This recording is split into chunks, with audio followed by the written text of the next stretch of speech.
Yo, It's good. what's poppin', man? How are you? Good, bro. Good. Chilling. Good. Into the crib. Thank you. Red man style.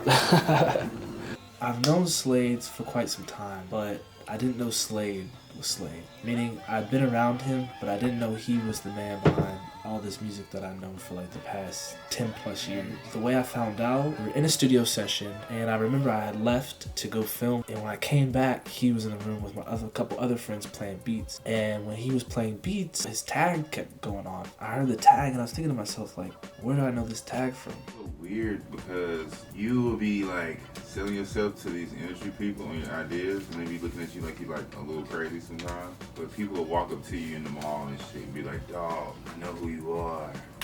Yeah. And you be like, "Bruh, like I know I ain't tripping." You know what I'm saying? Yeah. And that's what keep you going and shit. It be like that little weird shit. Like, you like, damn, bro, I ain't crazy.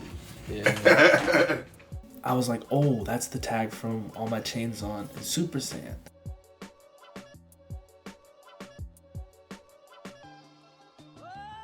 Well, I met Uzi through Reach the Flare. I was engineering. Look, the reason my name is Slade Da Monsta. Slade is my last name. People used to call me Da Monsta because I engineered and produced. I'm engineering for Reese, sending me Uzi's Pro Tools sessions. Me and Uzi was talking on Twitter, and I start engineering at Mean Streets for a generation now.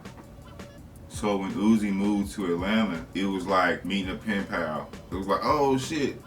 We put the face, you know, we had been on FaceTime and shit, but this is the first time we met in person. I would record him, whatever he had to do, like, you know what I'm saying, we just cooking. Super Saiyan was one of the songs.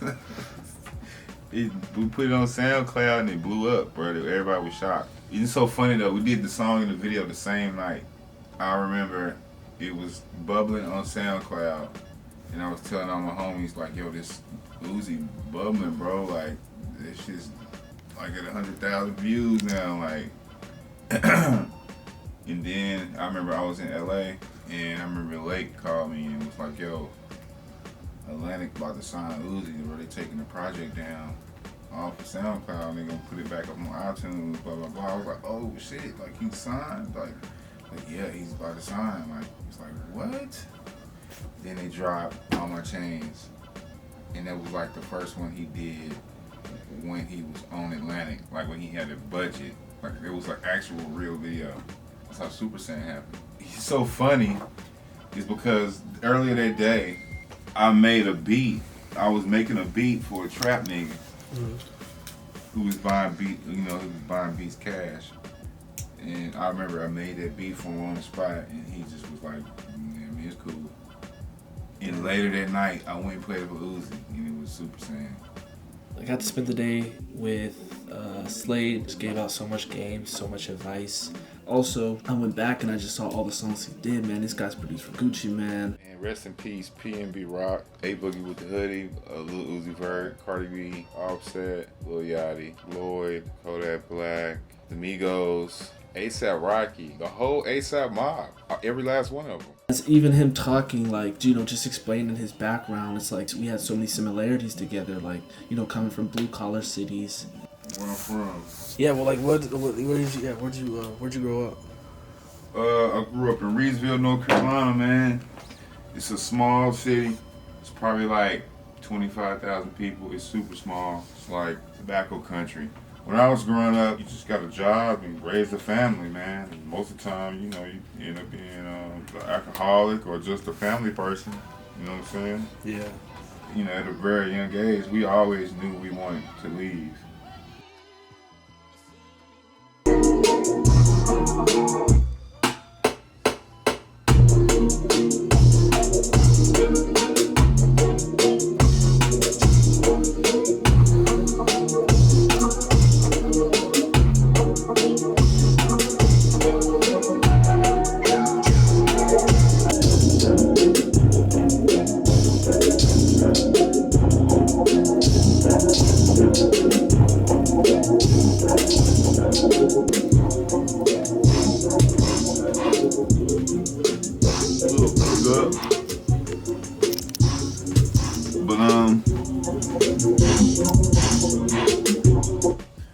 Yeah, man, so Right now, I'm working on my album.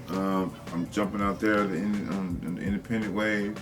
I'm calling it Monsterverse, where I'm just bringing everybody to my world. You know what I'm saying? Right now, I'm just making the beats for it. I don't have it all the way together, but like this is what Christmas Eve. Yeah, Christmas Eve. This is the very beginning process of. You spoke about it earlier, like that you're almost 40, you turned 40, right? Mm-hmm. And then I think a lot of young people think this is like a young man's sport and everything like that. So Yeah. like, what would you say, like, contrary to that? I feel like the age, people say that this is a young man's sport, but they say as a producer, you're timeless, right? But I feel like that conversation is only with black artists. You know what I'm saying? I don't never hear white people talk like that. And I think it's with the type of music we make too. You know what I'm saying? With the type of music that people make. Like, you definitely gotta read the room though. One thing I will tell you kids, you little whippersnappers, is 40 ain't old. I learned that quick, bro. Like, I was 30 and then I was 40. It was like this. You know what I'm saying? I feel like as long as you making hot shit, and as long as your shit banging, it really don't matter how old you are. Like, if people like your stuff, and you can make a living off of it, you don't even think about age. Like, I don't think about my age, like, at all. It's not even a thing. Like, Even just explaining some of the things he went through, it helped me, like, you know, with my vision of like navigating through this industry or navigating through doing media, navigating through social media. What would you say to like someone just coming up, like, just with anything creative of like, you know, sticking to that path, like, I guess just dealing with adversity and how to overcome just it? don't be a one-trick pony. I wanted to be a producer, but I was like, I noticed that nobody wanted to be an engineer. So I was like, oh, engineers make money every day too. So I started engineering. And I was like, okay. And then when I started doing that, I already had the gift of gab. I could get in the room with people. So it was like being able to engineer too, like opened up so many doors too for me. You know, you come to play beats and they say, well, we don't have an engineer. And you say, I can engineer. I feel like when you're trying to make your way, if you don't have like a rich uncle or auntie that's in the game or something like that, you got to do the dirty work straight up.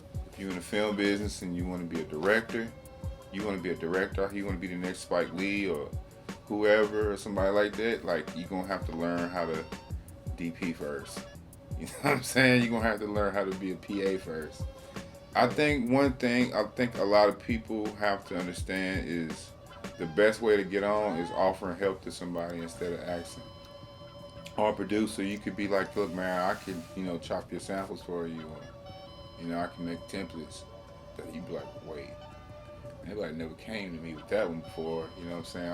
I do need somebody who can, because I know bigger producers that like be rolling a blunt in the studio with a big artist, and they have their producer, you know, that they're grooming under them, like making the hi-hats for them and shit before they even get started. You know what I'm saying? So I think the best way is to offer help. Whatever you could. I think a lot of times people will get caught up in like getting a job to pay the bills, to pursue their dreams. But I think it's better to figure out a way to get paid doing something else in the same field so you'll stay in the environment. I remember I got embarrassed one time by Pharrell. I was working on a video shoot. I was like assigned to him to like let him know when it was his time to shoot. Of course I'm nervous as fuck. And I had the headphones on and I'm just sitting beside him like literally this close. It's just me and him. And it's like a weird dead silence. He's just scrolling on his phone. And then my dumb ass was like, let me get some of them drums. He was like, excuse me, what? I was like, let me get some of the drums. He was like, excuse me, what? I was like, I'm just joking, man. I'm a music producer, too. You're my idol, man. Like, yeah, I'm a huge fan, bro. He's like, you work here? I said, yeah, I'm working on the shoot. I'm, like, assigned to you, like, to let you know when it's time to shoot. He was like, you're a music producer. And I was like, yeah. He's like, what the fuck you doing here? I was like, yeah, you're right. I'm supposed to be at a studio somewhere. And it was just dead silent after that. I was like, damn, bro. And I was like, you know what? I quit. You know what I'm saying? That's when I started like trying to figure out how to work in music, doing stuff in music. And I was like, you know, I'm not passionate about film, so I don't need to. I'm only doing this because I'm getting paid. Thing that I gravitated towards was like his sense of being like kind of like an OG in this industry and whatnot. Even before me knowing and realizing like who he really was, like he was just telling stories and like just giving advice. That's something that is not always like seen kind of in this industry. Like, sometimes it's like just in media in general, it's like every man for themselves. He had the total opposite. He was just like vibing and like genuine just off of who he was. Everybody is a hermit and a so-called introvert until they want people to come to their listening party. So go outside, man. Rub some shoulders. You know what I'm saying? Stop being a dweeb.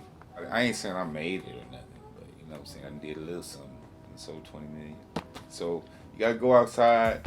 Relationships are important. You gotta go to people's grand openings. You gotta kiss people's babies. You gotta go to people's baby showers. You gotta do that kind of stuff.